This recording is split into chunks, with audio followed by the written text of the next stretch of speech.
I'm reminded of the arguments that go on in the public world about evolution.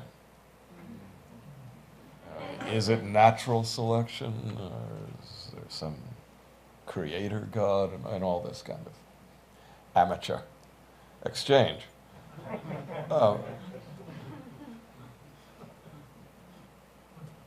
Based on no comprehension of reality itself at all, in any fundamental and comprehensive and ultimate sense. But in that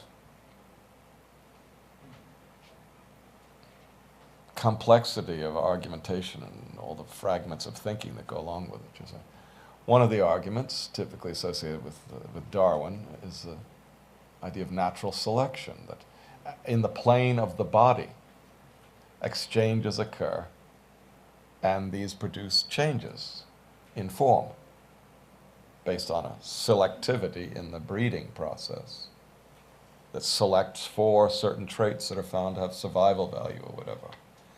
So everything gets reducible to that exchange in the gross sphere. But there are many dimensions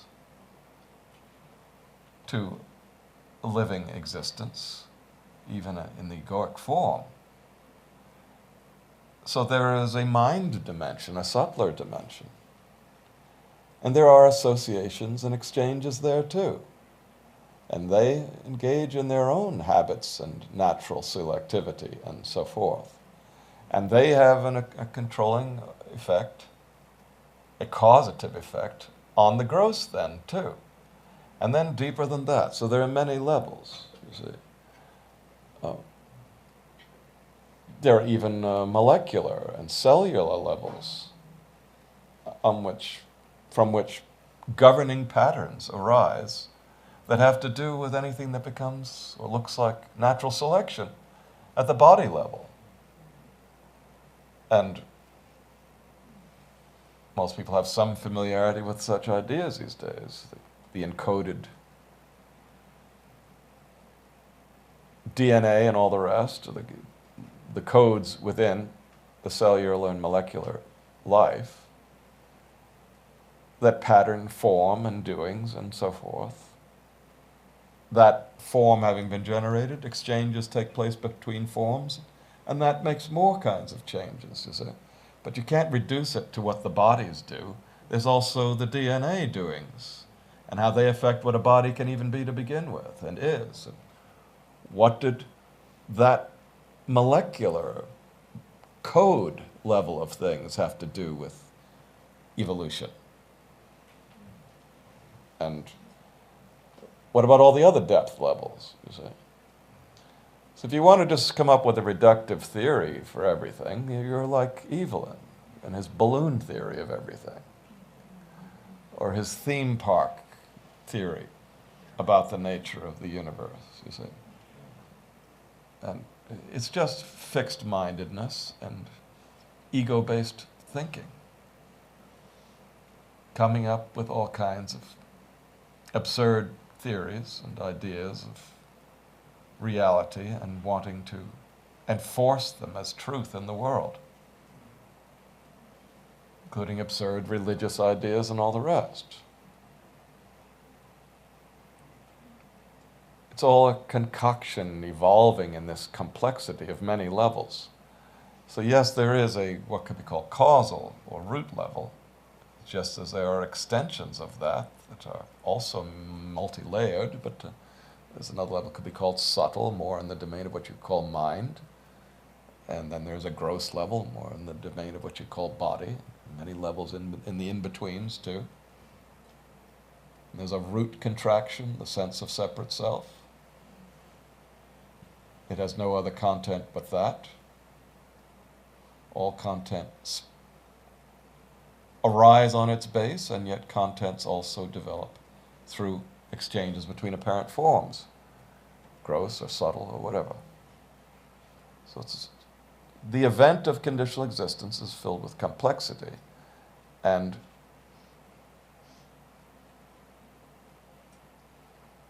has a kind of irreducibility in its complexity not the irreducible complexity that's an argument for creationism, the irreducible complexity that has to do with incomprehensibility.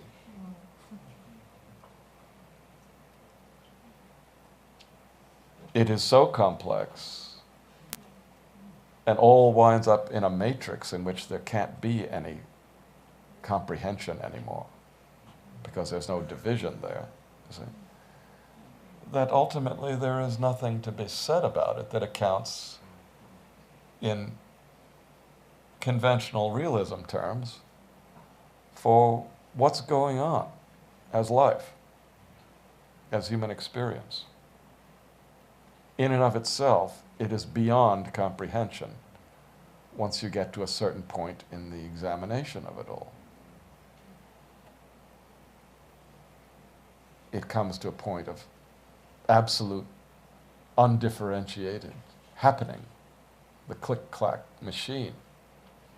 At the root, everything's emerging from it, but it has no content on its own. Appearance, shift, change. Click, click, click, click, click. Everything arises at the brain level, in the human experiential level, the world level. It's just a happening, as Evelyn suggests or says. And at the matrix point, the root point, there is a voidness. In other words, an undifferentiated condition that cannot be comprehended, that appears to be empty in some sense, the center of this spiraling process. It feels to be void, empty. As a point of contraction, it is empty.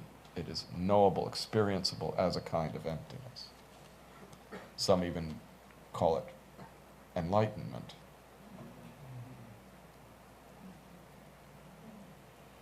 Actually, it's just another form of knowledge, or of knowing, conditionally.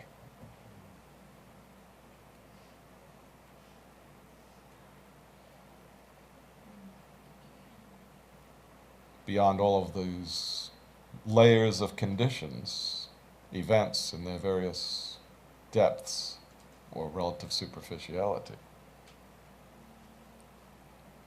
there is that in which all is arising, merely apparently, without necessity.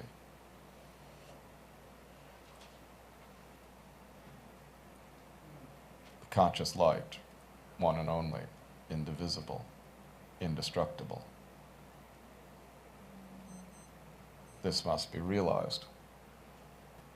There is only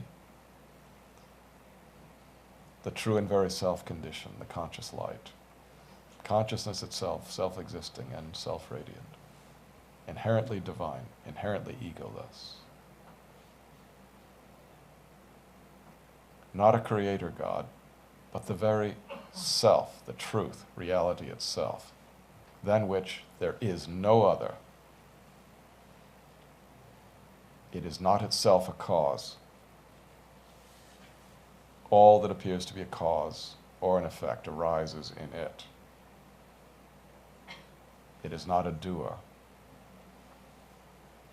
All of this appearance arises spontaneously, incomprehensibly in that sense, on this ultimate foundation and in this ultimate substance. And when it is realized, then it becomes self-evident, entirely clear what everything is and how it's happening.